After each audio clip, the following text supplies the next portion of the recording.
Victor Loturi, et face à Puebla aussi, lorsqu'il était rentré en cours de match, avait plutôt bien fait à cette position. À noter que Prince Aaron Herrera, l'ancien du CF Montréal, habituellement arrière droit, qui est titularisé à un poste un peu plus haut ce soir. Il est parti trop tôt.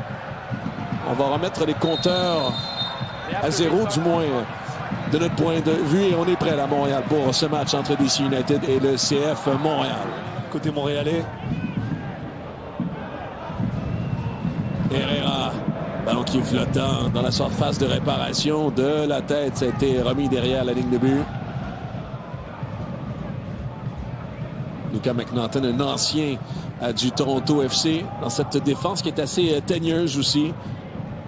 Attention à Christian Benteke. Depuis tout à l'heure aussi, on voit le ballon quand même transiter beaucoup dans les airs. C'est une des équipes qui est bonne dans ce département, hein, surtout avec Benteke qui domine à ce chapitre dans toutes les colonnes statistiques.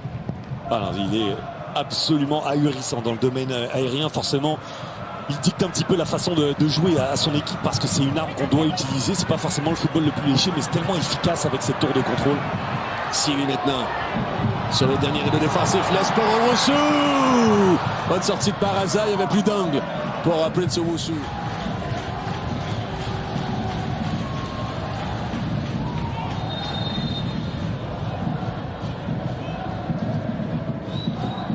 Alors envoyé vers le premier poteau, Morales qui est sorti du lot, qui a réussi à renvoyer à l'extérieur. Ça a été prolongé par Sinchuk jusqu'en milieu de terrain. Il tente de renvoyer sur le front offensif. Ballon qui a été dévié. Benteke, la Julien deux fois plutôt qu'une. Eh bien, il vient de sauver les siens. Je me doutais qu'il y avait hors-jeu quand même, hein. Même si c'est... McNaughton vers l'avant. Duke sur la droite. C'est Bougaï qui va retrouver le ballon avant que ça ne sorte. La disputé en milieu de terrain, repris finalement par Hopkins. Hopkins à frappe! Il était Faisal. Jackson Hopkins ouvre la marque. DC devant 1-0. Je dois dire, je suis pas friand de la relance de David Bougaï. Où toute la défense est un peu désorganisée. Regardez la position de Bougaï, notamment. Pierani peut rentrer facilement dans la surface. Et ça laisse, parce que la défense est étirée à cause de ce positionnement à droite, beaucoup d'espace entre les lignes, mais entre les joueurs, dans les intervalles. Hopkins peut avancer beaucoup trop rapidement et à l'entrée de la surface ajuster cette frappe légèrement de l'intérieur du pied. Elle est vraiment super bien frappée et Thomas Gillier n'y peut pas. On a toujours Herrera comme détonateur au ballon. Donc il est renvoyé second poteau, ballon libre second poteau. Qu'est-ce qu'on a raté? Et il va s'en vouloir. Il est passé sous ce ballon, au-dessus de la cage. Pas beaucoup d'espace entre la ligne de défense et le gardien de but. Maintenant de Sinchuk vers le second poteau. Repris de la tête, attention. Oh, Baraza, une main sûre sur la ligne. Je crois que c'était un tir ami en plus. Sinchuk frappe.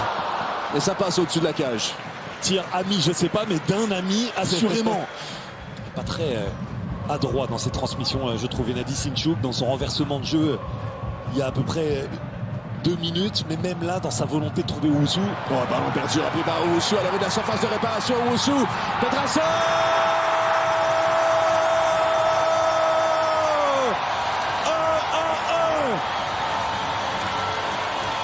Eh oui, allez-y, allez fêter avec Lucas Petrasso, parce qu'il mérite pas de célébrer seul pour tout ce qu'il a donné cette saison. Parce qu'il était là, lui, il était là dans la surface. Alors il y a un mauvais relais de Herrera, il y a cette interception de Caden Clark qui est bien positionnée. Et Owusu, dans un premier temps, je pense qu'il a l'opportunité de frapper. Et au final, il fait bien, il fixe, il attend cette montée de Lucas Petrasso qui souvent est quand même bien positionné. Rappelez-vous, en Nouvelle-Angleterre, en toute fin de match, il est passeur décisif sur le but d'Olger Escobar. Il se retrouve dans une position similaire, un peu plus à l'intérieur de la surface de réparation. On utilise trop peu les renversements de jeu côté montréalais. Duke dans la surface. Détourné par la défense Rose. D'autant que Montréal a cette tendance de construire à droite. J'aimerais bien qu'on fixe un peu plus à gauche pour renverser le jeu et trouver Sinchuk en 1 contre 1, peut-être en deuxième mi-temps. Ouais, les partisans du DC United qui nous écoutent aussi sont probablement intéressés par les changements de René Weiler. On insiste, c'est son premier match à la barre du DC United. Alors chaque choix et chaque décision semble scruter. Hein. Est-ce que c'est justement du filet de Thomas Gillier? Le ballon de Schneck dans le premier poteau. Est-ce que Gillier a touché avant que ça ne sorte? Non. Alors il l'a touché, mais ce qu'on nargue, c'est qu'il l'a touché. Il y a des options derrière. Bryce Duke, Lotori, Petrasso. Ballon louché de Petrasso, c'est pour Owusu. Temps de redresser. Eh ben, il réussit l'impossible. Attention, non, le drapeau s'est levé. Hein. Le drapeau s'est levé. Ce ballon de Petrasso, ouais, il est hors jeu. Il est hors jeu. Très bien arbitré de la part de l'arbitre assistant. Aïe, aïe, aïe, il est Montréal. Les joueurs sont à l'extérieur de la surface au départ de l'action. C'est renvoyé vers le second poteau. C'est McNaughton qui a sauté. Sealy maintenant tente d'armer la frappe de Sealy. Ça a été bloqué par la défense de DC United. Lotori efface un premier défenseur. Hopkins facilement. Et un deuxième en slalom. Lotori qui s'amène. Remet sur Bougaï dans la surface de réparation. Bougaï du gauche. Ah, Sinchuk, hein. C'est Sinchuk qui était à la manœuvre.